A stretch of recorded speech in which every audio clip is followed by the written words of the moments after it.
Action. Judul kita pada hari ini yaitu keteladanan Rasul Ulul Azmi dan keistimewaannya.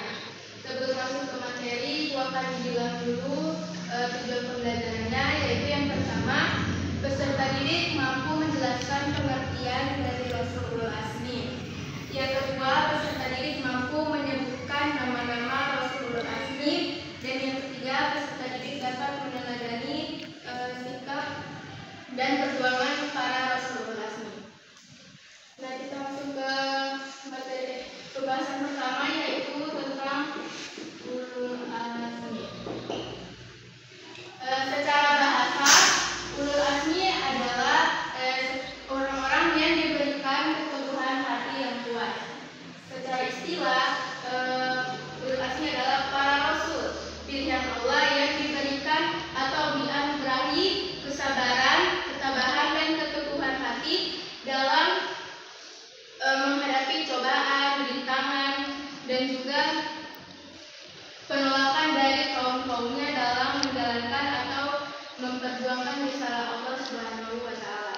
Jadi itulah pengertian dari Ulul Azmi, yaitu orang-orang yang memiliki keteguhan hati yang kuat, kesabaran, dan ketabahan seperti para Ulul Azmi.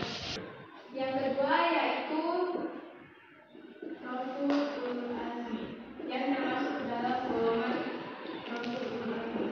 Ada yang tahu siapa saja nabi yang termasuk ke dalam golongan Rasul Ulul Azmi? Belum tahu, Bu. Yang pertama yaitu ada Nabi Nuh alaihissalam. Yang kedua ada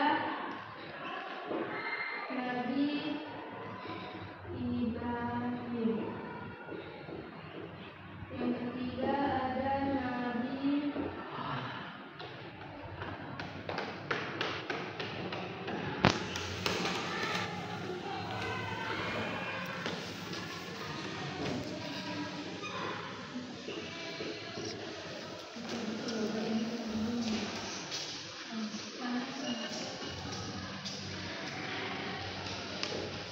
termasuk ke dalam golongan Rasul Ulul Azmi, yaitu ada 5. Pertama ada Nabi Nuh alaihissalam, yang kedua ada Nabi Ibrahim alaihissalam, yang ketiga ada Nabi Musa alaihissalam, yang keempat ada Nabi Isa alaihissalam, dan yang kelima ada Nabi Muhammad SAW.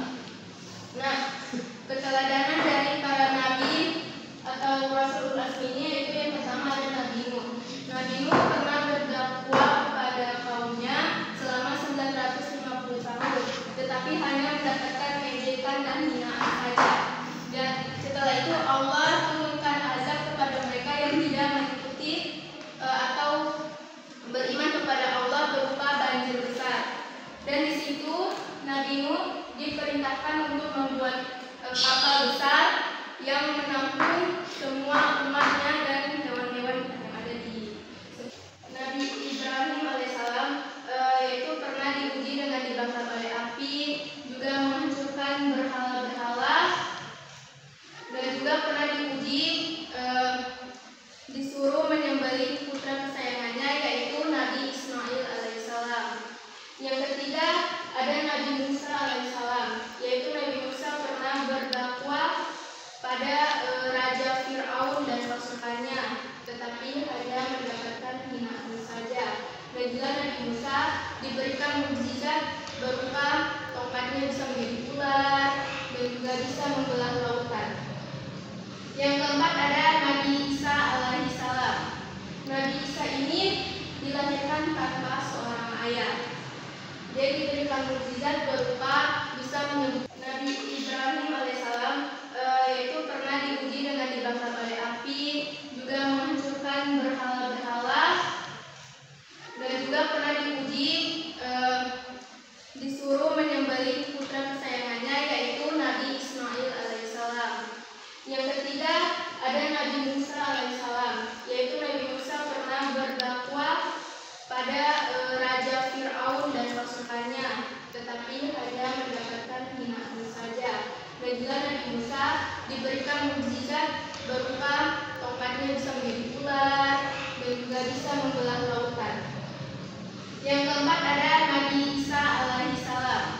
Nabi Isa ini dilahirkan tanpa seorang ayah. Dia diberikan mukjizat berupa bisa menyembuhkan orang sakit dan juga bisa menghidupkan orang mati atas izin Allah Subhanahu wa taala. Yang keempat yaitu Nabi Muhammad SAW diutus menjadi penutup para nabi. Diberikan mukjizat berupa diturunkannya Al-Quran. Jadi kesimpulan atau hikmah yang dapat kita ambil dari beriman kepada Rasul ini dan kehidupan sehari, yaitu bersyukur kepada Allah atas nikmat yang telah diberikannya. Yang kedua ada ikhlas menerima segala ujian dan cobaan yang kita alami. Dan yang ketiga sabar dan tabah dalam menjalankan perintah Allah dan Rasulnya serta menjauhi segala larangannya. Baik, itu saja pembelajaran kita pada pagi hari ini. Semoga apa yang dijelaskan dapat bermanfaat bagi kita semua. Amin. Wabillahi taufiq wal hidayah. Wassalamualaikum warahmatullahi wabarakatuh. Waalaikumsalam warahmatullahi wabarakatuh. IAIN Manado, Kampus Multikultural. IAIN Manado hadir sebagai perguruan tinggi Islam negeri di Sulawesi Utara dengan akreditasi unggul